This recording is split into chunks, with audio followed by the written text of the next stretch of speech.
আপনাকে যখন কেউ রিক্রুট করবে, আপনার রিক্রুটার বা যেহেতু জব মার্কেট যেটা আছে, সেই জব মার্কেটের জন্য নিজেকে অ্যাট্রাক্টিভ করতে হলে you have to stand aside. এই ক্রাউডের মধ্যে যাতে আপনাকে আলাদা করে আইডেন্টিফাই করা যায়, আপনি have something, what is that?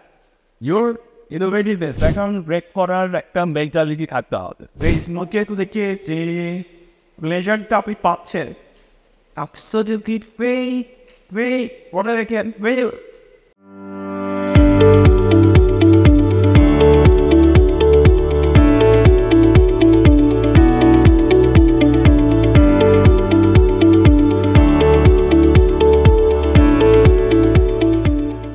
Basically আবার পড়াশোনা হচ্ছে আমি আফটার এসএসসি আমি কমার্সে পড়াতে স্টার্ট করি, কারণ তখন আমার ফোকাস ছিল যে আইডিয়া চার্টার্ড অ্যাকাউন্টেন্ট। এবং আমি এরপরে পড়াশোনা করি হচ্ছে, যেহেতু তখন ফোকাস ছিল চার্টার্ড অ্যাকাউন্টেন্ট হবো, তো আমি আর তখন অনার্স করতে যাই না। আমি তখন ফার্স্ট কোর্স থেকে বিকম পাস করে আসি, বিকম পাস করে ঢাকায় চলে আসি। ঢাকায় এসে তা আমি তখন আর সিএ মুখতে না যে আমি আইসিএমে পড়তে গিয়ে, কারণ আমার তখন কিছু মেন্টর ছিল, কিছু টিচার ছিল, তারা আমাকে শিখিয়েছিল যে তুমি এই জায়গাটাতে পড়লে ডিফারেন্ট একটা কম্বিনেশন পাবা। হ্যাঁ, যেমন তোমার সিএ পড়তে গেলে হয়তো তুমি শুধুমাত্র অ্যাকাউন্টস অ্যান্ড ফিনান্স হবো, বাট তোমার cost management account যে একটা ডিফারেন্ট কম্বিনেশন আছে। So I starting CMA and I become a cost management accountant. আমার ক্যারিয়ারের পুরোটাই ছিল পুরোটাই ছিল ফিনান্স, অ্যাকাউন্টস অ্যান্ড ফিনান্সে। 2005 সাল থেকে আমি আসলে স্কোয়ার প্যাশনে ফিনান্স থেকে বের হয়ে এসে কাজ করার জন্য তৈরি। এর মধ্যে আমার 20 বছর হয়ে গেছে। তো 20 বছর ধরে আমি স্কোয়ার প্যাশনে কাজ করছি। আর এখন আমি টেক্সটাইল ডিভিশনে এক্সিকিউটিভ ডিরেক্টর হিসেবে আছি। টেক্সটাইল ডিভিশনের মধ্যে অনেকগুলো কোম্পানি আছে, মানে I am heading those organization. আমার জীবনের অভিজ্ঞতা থেকে আর যে সকালবেলায় 4 ঘন্টা পড়বে এবং রাতে 2 ঘন্টা পড়বে, তার যে আউটকাম হবে, রিজেনারেশন হবে, আর যে রাতে 6 ঘন্টা একটানা পড়েছে বড় রাত পড়তে, তার থেকে বেশি আউটকাম হবে। এটাও কি ইনোভেশন না আমাদের পার্সোনাল লাইফে? ইনোভেশনতেই তো আপনি হচ্ছে ভ্যালু অ্যাড করা, তাই না? আমাদের প্রতিটা ছোট ছোট স্টেপে আমরা যখন লাইফে ভ্যালু অ্যাড করি আমাদের পার্সোনাল লাইফে, দিস ইনোভেশন। তো যখন আমরা ক্যারিয়ারে চলে যাও, তখন আমাকে 4 মাস থেকে এরকম বিভিন্ন সিচুয়েশন তৈরি হবে আমার ভেতর থেকে বের করার জন্য। আমার মনে হয় অস্থির দম বন্ধ, সেই দম ফেলতে সিচুয়েশনতে বের হয়ে আসবার জন্য আমি কি চুপচাপ বসে থাকবো? আমার আমার আমার হিউম্যান ইনস্টিংক্ট তো আমাকে চুপচাপ বসে থাকতে দেয় না, দেবে।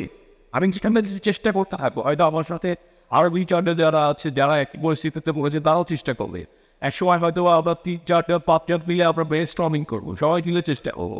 আবার ক্ষেত্রে বেরবে আছে কীভাবে বের হবো, আইডিয়া বের হবো, দ্যাট ইজ ইনোভেশন। আমরা যদি স্টারবাকের কথা ধরি, এখানে স্টারবাক আসলে কী করেছে কেউ কি জানে? স্টারবাক আসলে কী করেছে?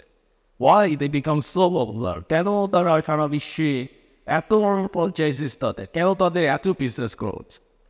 স্টারবাক যে করেছেন, খুব সিম্পল একটা ইনোভেশন করেছেন।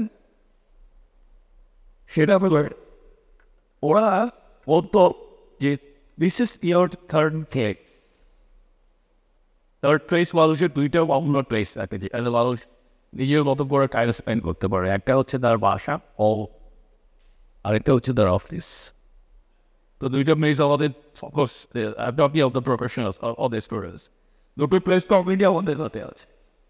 থার্ড প্লেস বলছে তার এই কফি শপটাকে, যে year is better time. Even তুমি যদি সারাদিন এখানে তোমার বই নিয়ে ল্যাপটপ নিয়ে কাজ করো, nobody will ask you, even বলতে যাবেও না কেউ আপনার কাছে। যে আমরা অনেক সময় হয় না, রেস্টুরেন্টে গিয়ে বসেছি, তো অনেকক্ষণ ধরে রেস্টুরেন্ট ম্যানেজার চেয়ার করছি, 2 লোক তো এসে এখানে খুব বসে বসে আড্ডা দিচ্ছে, ওদেরকে কীভাবে তাড়াতে দেয়?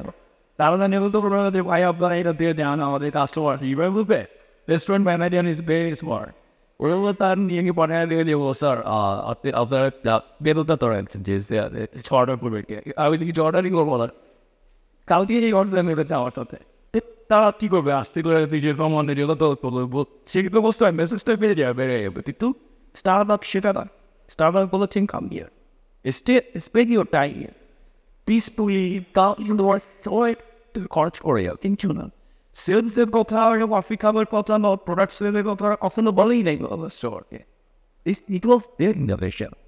সিম্পল করে ভালো সেখানে যে ডিফারেন্ট কাইন্ড অফ অফার্ট ফিল করছে, এই কমফোর্টটা তাদেরকে বিজনেসটাকে এত উচ্চতায় নিয়ে যেতে হেল্প করেছে।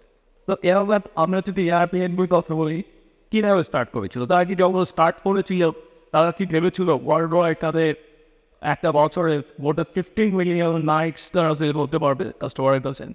কখনোই তারা এইভাবে চিন্তা করে। তারা চিন্তা করেছিল ওকে, আমার একটা আইডিয়াল বাসাটা খালি পড়ে থাকি বা একটা বেডরুম আমার খালি পড়ে থাকি, this is so expensive, why not I offer it to others? যে তোমরা যখন যে বা ইন্টারভিউর থেকে খুব কম দামে তুমি আমার এখান থেকে যেতে পারবো, তাই না? এবং খুব হোমলি একটা টাচ পাওয়া, সেখান থেকে তারা কত বিশাল একটা কোম্পানি হয়ে গেছে। তাদের নিজেদের কোনো ইনভেস্টমেন্টই নাই, আছে তাদের বাড়ি বানিয়েছে, তারা হোটেল বানিয়েছে, কোনো ওদের কিছু একটা কিছু করেছে? কিছুই করে তারা। জাস্ট আইডিয়াটাকে কী করেছে, আইডিয়াটাকে কনভার্ট করে ভ্যালুয়েশন করেছে। তো এরকম অনেক বিশাল বিশাল লাভ আসে না। তো এটার বাইরে গিয়ে কথা বললেই আমরা একটু যেমন পিক্সো ভাই বলেই ফেলেছে যে this is such a word. আমরা বড় লেভেল জিনিস মাথায় চলে আসে, বড় লেভেল জিনিস যখন মাথায় চলে আসে ছোটো ছোটো আমরা তখন মনে করি যে this is not our case, this is not our subject. ও this is of course our subject. এই জন্যই আমি বলেছিলাম আমাদের প্রত্যেকের এভরিডে লাইফে আমাদের ইনোভেশন আছে। আর আমি আর প্রথম কমিউনিটি আছে তার কথা তাইবা বললাম, বলাই ভয়েস হবে আমাদের, তাই না? তার বিষয়গুলো প্রত্যেকে আমরা এত বেশি জানি। আমাদের মধ্যে ইভেন যারা স্টুডেন্ট আছে তারাও একেবারে লেটেস্ট আইফোনগুলো ইউজ করছে, অফকোর্স যারা একটু প্রিভিলেজ ফ্যামিলিতে গেছে, তাই না? সেও এই যে স্মার্টফোন ইন্ডাস্ট্রিটা সে কোথায় নিয়ে গেছে, এরকম বড় কিছু আমাদের আছে। আমাদের নেটফ্লিক্স কী ছিল তার ব্যবসাটা কী ছিল, কারো আইডিয়া আছে কী বিজনেস ছিল তার? নেটফ্লিক্স যখন শুরু হয়েছিল আর ডিভিডি রেটের রেফারেন্স করতে আমরা এক সময় এই প্রজন্মটা, আমাদের প্রজন্ম আমরা ছোটোবেলায় ভিজিআর ক্যাসেট ভাড়া করে মুভি দেখতে আমরা দেওয়া হয়, তাই না? এরপর আপনার সিডি আর আপনার সিডির প্রাইসটা ওয়াজ কোয়াইট রিজনেবল, আমরা সবাই সিডি কিনে মুভি দেখতে হবে, তাই তো? একজনে কিনলেই হতো, বন্ধুবাবু আত্মীয় সবাই সেটা পেয়ে যেত। আমরা কয়দিন হাতে কথা বল, খুব বেশি রেখে খুব বেশি না কী বলো একটা সিডির দোকান দেখাতে পারবে কি? আমার তো খুব অবসেস লাগে। আমি খুব ফ্যাসিনেটেড ছিলাম সিডি পারচেসে, গানের সিডি, যে তুই সিডি পাওয়া যায় না, কেউ সিডি বের করে। আমার বড় ভাইকে ওখানেই আমার গান শোনাটা থেমে গেছে, আমি প্রচুর গাছ। এটা আমার মনে হয় সবসময় পরেও শুনি, অফকোর্স ইউটিউবে যেহেতু শুনি, কিন্তু মনে হয় থেমে গেছে। আমার থাউজেন্ডস কালেকশন আছে সিডির, সবসময় আমি কিনতাম। গিয়েছি একটা সিডির দোকান পেয়েছি, এমনি তাদের বলবে এই যে ডিসাস্টার ঘটিয়ে ফেলেছে তারা এসে কি কাজগুলো বললো। এই সমস্ত প্ল্যাটফর্ম, আমাদের অ্যামাজনের কথা আমরা বললাম, নেটফ্লিক্স আছে, ইউটিউব আছে, তাই না? এরকম হাজারো প্ল্যাটফর্ম এখন তৈরি হয়েছে।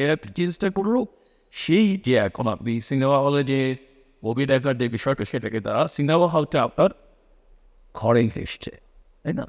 তো এভাবে আমরা অনেক বড় বড় জিনিস আমাদের ইনোভেশন আমরা দেখতে পাই সারা ওয়ার্ল্ড এখন দেখছে। আমরা ইনোভেশনের সংজ্ঞা যেমনি বলেছি, আগেই বলে ফেলেছি, এর মধ্যে যার কথা বললো না হচ্ছে ইনোভেশনের সংজ্ঞা, এবং প্রথম হচ্ছে যে আইডিয়া থেকে যদি ভ্যালুয়েশন করা যায় সেটাই হচ্ছে ইনোভেশন। সিম্পল একেবারে। ইনোভেশন অনেক হচ্ছে আমাদের অনেক আইডিয়াস থাকবে, কিন্তু ভ্যালুয়েশন হলো সেই ভ্যালু কি সবসময় টাকায় হতে হবে? টাকায়ও না, সেই ভ্যালু শুধুমাত্র সমাজে কল্যাণে হলেই হবে। আমরা ভারতবর্ষের স্বাধীনতা আন্দোলনের দিকে যদি তাকাই, টার্নিং পয়েন্টে কিছু টার্নিং পয়েন্টে ছিল অহিংসা আন্দোলন। তাও বলেছি আমরা অহিংসা আন্দোলন, তাই না? আমাদের স্বাধীনতা সংগ্রামের দিকে যদি আমরা দেখাই, আমাদের মূল টার্নিং পয়েন্ট ছিল 6 দফা। এই সব কিছুই কিন্তু ইনোভেশন। এখানে কি কিন্তু কমার্শিয়ালাইজেশন আছে? কেউ বিজনেস করেছে? এটা কোনো বিজনেস ছিল? এটা ছিল সমাজের পরিবর্তন, জিওগ্রাফিক্যাল চেঞ্জ ছিল একেবারে। সুতরাং ইনোভেশন হলেই ভ্যালু অ্যাডিশন, যখন কেউ যেন চিন্তা করেছি value addition only in terms of money, not in terms of money, in terms of social value. এই যে আমরা পড়ার ব্যাপারে কথা বললাম, আমাদের মাঝে একটা কোশ্চেন আসতে পারে যে তাহলে আমরা আমাদের ইনোভেটিভনেস কোথায়? আমরা ক্রিটিসিজমকে আইদার ভয় পাই না। যেমন ওই যে একটু আমি এক্সাম্পল দিলাম, যখন ক্লাসে টিচার বললো যে নিউ সাবজেক্ট, কিছু স্টুডেন্ট ছিল না তখন, কিন্তু ওরা কি দাঁড়িয়ে বলতে পেরেছিল যে স্যার আমি অ্যাগ্রেড? কারণ এই স্রোতের বিপরীতে যেতে আমরা ভয় পাই। অস্বীকৃতিতে আমাদের ইনোভেটিভনেস চাপা পড়ে যায়, আমাদেরকে এই জন্য এই বিষয়টা খেয়াল করতে হবে। You have to ignore it, you have to learn how to ignore the criticism, and at the same time যার ভেতর ইনোভেটিভনেস আছে তাকেও তো একটু প্যাট্রোনাইজ করতে হবে। And at the same time নিজেও এই অন্যদেরকে যে একটু বললে আরে ও তো আর বললো না, যে কোনো কিছু হইলে ও তো লাফায় সবার আগে সামনে চলে আসে, তাই না? এইটার থেকেও নিজেদেরকে একটু পিছিয়ে নিয়ে আসতে হবে, তবে আপনার এই যে এইগুলো পোস্ট হবে। এরপর কি বলেছি, প্যাটার্নটা ব্রেক করা। একটা প্যাটার্ন ব্রেকের একটা এক্সাম্পল দিয়েছিলাম আমি একটা স্টুডেন্ট হিসেবে, যে রাতের বেলায় পড়ে আর যে রাত এবং ভোরের কম্বিনেশনে করে।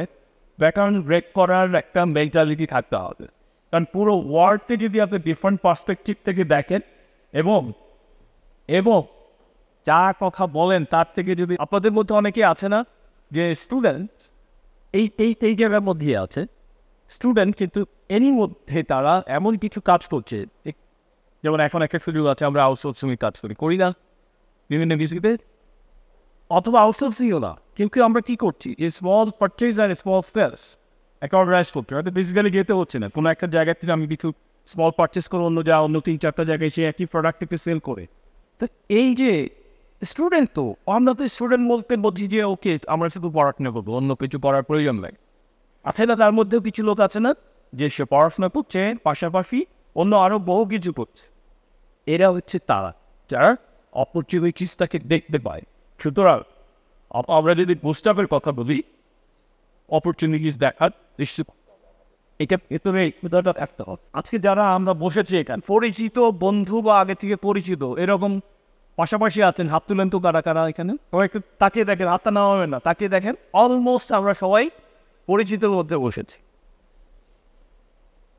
বহু বছর আগে আমি যখন প্রথম একটা ইন্টারন্যাশনাল ওয়ার্কশপে গিয়েছিলাম, ইট ওয়াজ ইন টার্কি, ইজমির নামে একটা জায়গায়। ওটা ছিল মাল্টিন্যাশনাল একটা ওয়ার্কশপ ছিল, যেই জায়গায় গিয়ে আমি প্রথম শুনেছিলাম ইন্ডাস্ট্রি 4.0, ফোর্থ ইন্ডাস্ট্রিয়াল রেগুলেশন হিসেবে যেটা আমরা বলছি। তো ওই জায়গায় ওই যেই কোম্পানির ইনভাইটেশনে গিয়েছিলাম, সেই কোম্পানির এমডি উনি একটা কথা বলেছে যে আপনারা আজকে কথা বলেন তার সাথে যাকে আপনি আগে চিনেন না। আসলে আমাদের একটা সাইকোলজিক্যাল বাউন্ডারি হচ্ছে যে আমরা কমফোর্টেবল, যে আমার বন্ধু, যে আমার পরিচিত তার পাশে বস, যে আমার পরিচিত না তার পাশে বসতে আমরা কমফোর্টেবল। কিন্তু আমি যখন অপরিচিত পাশে বসবো, সেটাই তো আমার একটা শিক্ষা সফর হয়ে যাবে, হবে কি না? তা আমাদের প্রতিটা ছোট ছোট স্টেপের অনেকগুলো ভ্যালু আছে। আমরা যেন এরপরে কোথাও কোনো সুযোগ পেয়ে আমরা অপরিচিত জনের সাথেই কথা বলি, পরিচিত হই, কথা বলি, then you will learn something. Everywhere there is some learn, সব জায়গাতে। তো এই জিনিসটা নিতে হবে যে ইন্সপিরেশন নিতে হবে। ইন্সপিরেশন নেবার জন্য এই সাফারিগুলো করতে হবে আমাদের। নিউ এনভায়রনমেন্টে যেতে হবে, নিউ পিপুলকে মিট করতে হবে। ও থাকবে না, ও কার মনে থাকবে না। এরপর থেকে এক ব্রেক দিবেন যখন, তারেক ভাই না না না আপনি কেন বলতে হবে, আপনি খেয়াল করবেন আর লেট দেম ডু ইট, যে তারা আসলে করছে কিনা। এবং ব্রেকের সময় খেয়াল করবে তারা কি নিজেদের ফ্রেন্ডের সাথে কথা বলছে নাকি অপরিচিত জনের সাথে কথা বলছে। ওকে, পৃথিবীতে যত ইনোভেশন হয়েছে বেশিরভাগ সোশ্যাল ইনোভেশনগুলো হয়েছে অন্যের কষ্ট দেখে। ইন্ডিয়ান চ্যানেলগুলোতে একটা বিজ্ঞাপন হতো, একটা কেবলের বিজ্ঞাপন, কেবল কোম্পানির বিজ্ঞাপন।